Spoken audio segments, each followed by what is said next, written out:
So welcome back everyone. अब हम quick revision series में इस ड्राइंग को रिव्यू करेंगे, जहाँ पर हम इस ड्राइंग में कुछ जो मेजर डाउट्स जो आते हैं उन्हें स्पेसिफाई करेंगे और कुछ जो अनस्पेसिफाइड चीज़ें हैं उनको यहाँ पर डिनोट करेंगे। यहाँ पर एक 3D सॉलिड का प्रोजेक्शन है जिसका फ्रंट व्यू और टॉप व्यू रफ स्केच के तौर पे हमने साइड पर ड्रॉ किया था। जैसे कि हमने अपनी इसके जो कंप्लीट प्रोजेक्शन है स्टेप बाय स्टेप, उसका वीडियो भी अपलोड किया चैनल पर। इसमें तो बस हम इसमें क्विक रिव्यू करेंगे कि कैसे उसको बनाया था। So first of all, drawing बनाने से पहले अपने को एक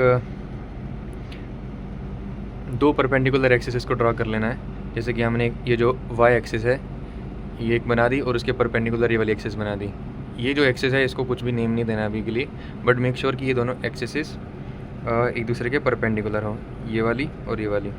उसके बाद यहाँ से यहाँ का जो एंगल है ये 30 डिग्री का एंगल है, और सेम यहाँ से यहाँ का जो एंगल है वो 30 डिग्री का एंगल है। और यहाँ पर एक एक्सिस बनानी है, फिर यहाँ पर एक एक्सिस बनानी है। मेक श्योर कि एक्सिस काफ़ी अच्छी खासी लंबी हो, और ये एक्स एक्सिस हो जाएगा और ये जेड एक्सिस हो जाएगा रिस्पेक्टिवली।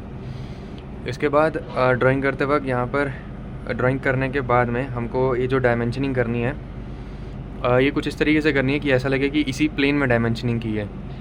मैं और भी एग्जांपल्स जब कवर करूँगा क्विक रिवीजन सीरीज़ में तब उसमें और क्लियर हो जाएगा कैसे। यहाँ पर देखो, ये जो इस डायमेंशन का अपर पार्ट है ना, ये इस लाइन के पैरेलल है। ये देखो, ये वाला जो इसकी ये वाली जो लाइन है, इस एरो के ऊपर वाली जो लाइन है ये इस लाइन के पैरेलल है, और ये वाला जो एरो के बॉटम वाली लाइन है ये इसके बॉटम के साथ पैरेलल है। सिमिलरली यहाँ पर भी बनाना है। यहाँ पर अभी इस ड्राइंग में शायद से नहीं बनाया, गलत है थोड़ा, लेकिन यहाँ पर भी इस लाइन के पैरेलल एक लाइन खींचनी है और यहाँ से एक लाइन खींचना है, और उन पॉइंट्स को कनेक्ट करके फिर डायमेंशनिंग करनी है। इससे क्या होगा, जो डायमेंशनिंग है वो ऐसा होगा कि वो प्लेन के अंदर दिखेगी। एंड सिमिलरली इस डायमेंशंस के साथ भी करना है। अब इसके बाद थर्ड थिंग जो कंफ्यूजिंग रहता है वो है कि सर्कल का प्रोजेक्शन कैसे करना है। सर्कल का प्रोजेक्शन सबसे पहले तो अपने को सर्कल का डायमीटर पता होना चाहिए। जैसे यहाँ पर सर्कल का डायमीटर 5 से डिनोट किया, तो सर्कल का डायमीटर हमेशा 5 से डिनोट करेंगे। ये 30 mm का डायमीटर है इसका। तो मैं क्या करूँगा, यहाँ पर इसके फ्रंट व्यू और टॉप व्यू को इसका एग्जैक्ट लोकेशन देख करके सेंटर लाइन्स ड्रॉ कर दूँगा। ये मैंने एक डॉट सेंटर लाइन ड्रॉ की है। सेंटर लाइन हमेशा एक लॉन्ग डैश स्मॉल डैश से बनानी है और एक सेंटर लाइन की है। अब ये इस सर्कल का सेंटर मुझे देंगी, ये दोनों सेंटर लाइन्स का इंटरसेक्शन। अब उससे क्या हो जाएगा, मेरे को इस सर्कल का सेंटर तो पता लगेगा। अब मैं क्या कर पाऊँगा, इसे सर्कमस्क्राइब करने वाला एक रेक्टेंगल या तो स्क्वायर बनाऊँगा। आई गेस वो स्क्वायर ही होना चाहिए, ठीक है, सर्कमस्क्राइब करने वाला स्क्वायर, क्योंकि सर्कल बन रहा है ना अंदर, तो सभी साइड्स इक्वल लेंथ की होनी चाहिए। तो जैसे 30 mm का इसका डायमीटर था, तो 30 mm की लेंथ के रेक्टेंगल्स बना देंगे। मेक श्योर कि वो इस सेंटर के अबाउट सिमेट्रिकल हो। अब उसके बाद क्या करना है, यहाँ से इस स्क्वायर के डायगोनल्स को ड्रॉ करना है। ये जो दो लाइंस दिख रही है ना, अब मैं स्केच पेन से दिखाता हूँ। ये जो दो लाइंस हैं, देख रहे हो, ये वाली लाइन और एक ये वाली लाइन, ये स्क्वायर के डायगोनल्स हैं। तो ये डायगोनल्स ड्रॉ करने के बाद हमारा नेक्स्ट स्टेप क्या रहेगा कि इस स्क्वायर को इंटरसेक्ट कर रही हैं जहाँ पर ये सेंटर लाइंस, वो इस स्क्वायर की साइड के मिड पॉइंट्स होंगी। जैसे ये वाली सेंटर लाइन इन दोनों साइड्स पर जहाँ इंटरसेक्ट करेंगे वो उस स्क्वायर की उस साइड का मिड पॉइंट होगा। सिमिलरली इस साइड के साथ भी होगा। अब मैं क्या करूँगा, उसके बाद इन मिड पॉइंट से एक लाइन ड्रॉ करूँगा अपोजिट कॉर्नर के साथ। देखो, ये जो पॉइंट है इसको इसके अब बगल वाला कॉर्नर या तो ये है या तो ये है। तो मैं एक लाइन तो इस कॉर्नर को छोड़ के जो एडजेसेंट कॉर्नर होगा उस पर ड्रॉ करना है। जैसे कि इसके अपोजिट ये वाला हो गया या नहीं तो ये हो गया, तो किसी भी एक साइड पे पॉइंट ड्रॉ कर देना है। अगर दोनों पे कर देंगे तो कोई दिक्कत नहीं है, बट पर्पस क्या होता है कि अपने को एक पॉइंट ऑफ इंटरसेक्शन चाहिए। जैसे अब मैंने इस लाइन को एक्सटेंड किया इस कॉर्नर तक, अभी डायगोनल से इस पॉइंट पर जो मैंने शेड किया यहाँ पर, वहाँ पर इंटरसेक्ट किया है। अगर थोड़ा क्लियरली दिख रहा हो तो ये जो डॉटेड पॉइंट है ना यहाँ पर, ये वाला, ये अपने को इस सर्कल का प्रोजेक्शन बनाने में हेल्प करेगा। सिमिलरली यहाँ पर मैं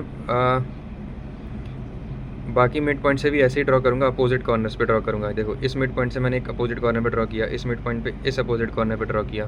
मेक श्योर कि एक कॉर्नर छोड़ करके, एडजेसेंट कॉर्नर को छोड़ के ही जो कॉर्नर होगा उस पर कनेक्ट करना है मिड पॉइंट्स को। फिर अपने को ऐसे कुछ 4 पॉइंट्स मिल जाएंगे इंटरसेक्शन के। एंड अब हम क्या करेंगे, यहाँ पर कंपास और फ्रेंच कर्व का यूज़ करेंगे। मैं आपको यूज़ करके बताता हूँ। सो यहाँ पर ये फ्रेंच कर्व का हम यूज़ करेंगे। उससे पहले अपने को देखना है कि फ्रेंच कर्व किन पॉइंट्स को कनेक्ट करने के लिए यूज़ करना है। सो एक मिड पॉइंट ये था एंड दूसरा मिड पॉइंट ये था, राइट। तो इनको हम कनेक्ट करेंगे फ्रेंच कर्व की हेल्प से। ये सारे केसेस में नहीं होगा। देखो, अगर तुम इन दोनों पॉइंट्स को फ्रेंच कर्व से कनेक्ट करने बैठोगे ना तो वो नहीं होने वाला, बट इस केस में हो रहा है। तो जहाँ पर पॉसिबल है वहाँ पर फ्रेंच कर्व से कनेक्ट करना, और नहीं है तो कंपास से करना है। ये देखो, फ्रेंच कर्व को कुछ इस तरीके से रखना है यहाँ पर। तो मैं देखो यहाँ पर ये दोनों पॉइंट्स कनेक्ट हो रहे हैं ना फ्रेंच कर्व से। अगर मैं साइड से भी दिखाऊँ तो दोनों पॉइंट्स ढंग से कनेक्ट हो रहे हैं यहाँ पर। सो फिर यहाँ से अपने को प्रोजेक्शन ड्रॉ करना है। लेकिन अगर मैं इस पॉइंट्स को कनेक्ट करने की कोशिश कर रहा हूँ तो फ्रेंच कर्व से कनेक्ट नहीं हो रहे। सिमिलरली इन पॉइंट्स के लिए भी है। ये देख रहे हो, चाहे मैं कैसे भी रख लूँ फ्रेंच कर्व को। तो जहाँ पर पॉसिबल हो रहा है वहाँ पर कनेक्ट करना है, जैसे कि यहाँ पर हो रहा है। ये देखो, यहाँ पर प्रॉपर फिट हो गया। जहाँ जहाँ पर फ्रेंच कर्व से पॉसिबल है वहाँ से कर देना, और नहीं होगा तो कंपास का हेल्प लेना है। अब कंपास का यूज़ कैसे करना है? ये जो अपने को पॉइंट्स मिले थे ना, ये जो प्रोजेक्शन वाले पॉइंट्स है, मिड पॉइंट्स, तो यहाँ पर कंपास को रखना है। और इसके जो बगल वाला मिड पॉइंट है स्क्वायर की साइड का, वहाँ पर रखना है। एक सेकेंड, यहाँ तक देखो, यहाँ तक इसको ओपन कर लिया कंपास को। तो मैं प्रॉपरली बताता हूँ, एक सेकेंड। ये देखो, यहाँ पर मैंने कंपास यहाँ तक खोल लिया, इस मिड पॉइंट तक। अब मैं क्या करूँगा, इस कंपास की हेल्प से दूसरे पॉइंट्स को भी कनेक्ट कर दूँगा। तो पूरा इसके प्रोजेक्शन को फॉलो कर रहा है, देख रहे हो। तो इस तरीके से कंपास की हेल्प से हम बना सकते हैं इसका प्रोजेक्शन, और नहीं तो फ्रेंच कर्व से भी बना सकते हैं। तो ये पूरे सर्कल का प्रोजेक्शन रहता है। अब इस तरीके से सर्कल ड्रॉ करने की रिक्वायरमेंट क्या है, ताकि जो हमारा सर्कल है वो उस ऑब्जेक्ट के प्लेन में दिखे। डायरेक्टली अगर मैं सेंटर लूँगा 30 mm के हिसाब से, 30 mm के डायमीटर के हिसाब से रेडियस लूँगा एंड उतना कंपास खोल के सर्कल बनाऊंगा, तो वो इस प्लेन में नहीं दिखेगा, वो इस पेज के प्लेन में दिखेगा। और मुझे इस ऑब्जेक्ट की साइड के प्लेन में बनाना था, तो दैट्स वाई हमने ऐसा किया। तो एक्चुअली में जो स्क्वायर हम बना रहे हैं ना, ये स्क्वायर इसका एक प्लेन ही है, तो प्लेन कंसीडर करके चलो उसे, और उसके अंदर इसके प्रोजेक्शंस ले रहे हैं ड्रॉ करने के लिए। बाकी इस डायग्राम में और कुछ खास स्पेशल तो नहीं है, बट इनिशियली ड्राइंग्स में क्या रहता है ना, 3D जब हम बनाते हैं, 2D से 3D स्केच करते हैं, उसमें क्या रहता है ना, हम विजुअलाइज नहीं कर पाते हैं। एक सेकेंड,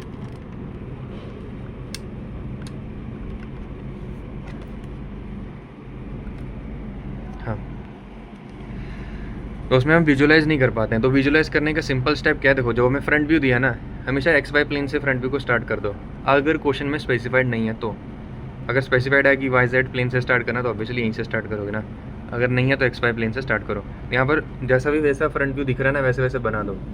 जो चीज़ें सिंपल दिख रही है, ताकि एक लेआउट मिले। तो बाउंड्री बना दी, जैसे मैं P से Q बना दिया, फिर यहाँ से यहाँ बना दिया, यहाँ से यहाँ बना दिया, यहाँ से यहाँ बना दिया। तो देखो, मैंने इनिशियली क्या किया था, यहाँ से यहाँ इस लाइन को बनाया, और पहले फेड पेंसिल से बनाना है, फिर डार्क पेंसिल से। पहले पूरी डायग्राम जो है ना फेड पेंसिल से बना लो, उसके बाद डार्क पेंसिल का यूज़ करो। और यहाँ से मैंने बना दिया, देखो। तो मैंने क्या किया, पहले इसकी बाउंड्रीज़ बना ली। तो पहले बाउंड्रीज़ बनाओ व्यू का पूरा, ताकि थोड़ा क्लेरिफाई हो।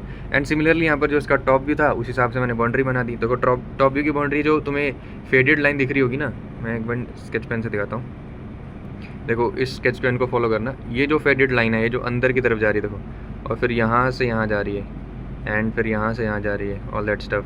फिर यहाँ से देखो, इसके अंदर जा रही है प्रोजेक्शंस वाइज, फिर यहाँ पर जा रही है, यहाँ पर जा रही है। देखो, मैंने पूरा पीछे तक एक्सटेंड कर दिया है, क्योंकि फेड पेंसिल से तुम जो मर्जी बनाओ, कोई दिक्कत नहीं है, बट रेलेवेंट होना चाहिए। और फिर यहाँ पर देखो, टॉप व्यू में यहाँ से कनेक्टेड था, तो मैंने यहाँ से इसके बीच में से कहीं से कनेक्ट कर दिया। फिर मैंने क्या किया, अब मेरा टॉप व्यू रेडी था। अब टॉप व्यू रेडी था, मेरे पास फ्रंट व्यू था। तो मैंने इसकी हाइट कैसे डिसाइड की, मेरे पास फ्रंट व्यू की हाइट थी। तो मैंने क्या किया, यहाँ से 60 mm था, अब ऑलरेडी मैंने यहाँ पर इसको कितने हाइट पर बना दिया, 30 mm पे बना दिया मैंने। तो यहाँ से इसके हेल्प से, क्योंकि मुझे इतना पता था कि 30 mm के बाद ना इस ड्राइंग में फ्लैट सरफेस आएगा, उस पर मैंने टॉप व्यू बना दिया। तो मैंने इसके फ्लैट सरफेस बना दी, 30 mm था, 30 mm और ऊपर मैंने यहाँ से इन लाइन्स को एक्सटेंड कर दिया, ये वाली लाइन्स को। ये तो ऑलरेडी थी, ये वाली लाइन को और ऊपर एक्सटेंड कर दिया, यहाँ से ज्वाइन कर दिया। और हमेशा पैरेलल इसके रिस्पेक्ट में देखो, जैसे ये लाइन्स इनके पैरेलल थी, और वर्टिकल इस लाइन से रिस्पेक्ट में देखो, ये वाली जो लाइन थी ये इसके पैरेलल है, ठीक है। तो हमेशा ध्यान रखो कौन सी लाइन किसके पैरेलल है, हमेशा इन रेफरेंस लाइंस के रिस्पेक्ट में पैरेलल हो। ये नहीं कि तुमने यहाँ से इसको पैरेलल बना दिया अब तुम इसके रिस्क में बाकियों को पैरेलल बनाए, उससे क्या है कि एरर आ जाएगा, तुम्हारी डायग्राम फिर इसके अबाउट सिमेट्रिकल नहीं बनेगी, थोड़ा दिक्कत आएगा उसमें। तो बेटर इसकी तुम इन एक्सिस के अबाउट ही रोलर को यूज़ करो पैरेलल लाइन ड्रॉ करने के लिए। एंड इस तरीके से क्या होगा ना कि अगर तुम पहले बाउंड्रीज बना लोगे और थोड़ा तुम्हें विजुलाइज करने में आसान ही होता है, जब तुम बनाने लगते हो ऐसा तुम्हें पता लगता है, चीज़ें क्लियर होने लगती है। So thank you for watching. इस क्विक रिवीजन में हमने बस इस ड्राइंग को ओवरव्यू किया है, इसका डिटेल वीडियो ऑलरेडी मैंने पोस्ट कर दिया, उसमें आप जाके इसका स्टेप बाय स्टेप कैसे ड्रॉ करना है प्रोजेक्शन वो देख सकते हो। Thank you for watching, bye bye.